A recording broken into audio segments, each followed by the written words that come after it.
धवलेश्वर महाप्रभु कला वृषभर धड़ा होइथिबा बाबा धवलेश्वराय नमो नमः।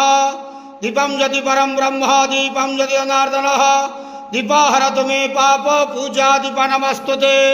बाबा धवलेश्वर महाप्रभु संसार सुखी रखंतु। आज ज्येष्ठ मासर शुभ शनिवार रे समस्त श्रद्धालु भक्त मान को आशीर्वाद करंतु। मनस्कामना पूर्ण करंतु। कर्म क्षेत्रोन्नति करंतु। ग्रहरिष्ट खंडन करंतु। जगतर मंगल करंतु। विश्वर कल्याण करंतु। आपणकर नाम विख्यात करंतु। शुभकर डाक श्रवण करंतु। समस्त गुआवसा भक्त मानकर मनस्कामना पूर्ण करंतु। बाबा धवलेश्वराय नमो नमः।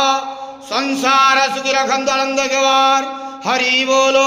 आज ज्येष्ठ मासर शुभ शनिवार रे समस्त श्रद्धालु भक्त मान को आशीर्वाद करंतु आनंद केवार हरि बोलो।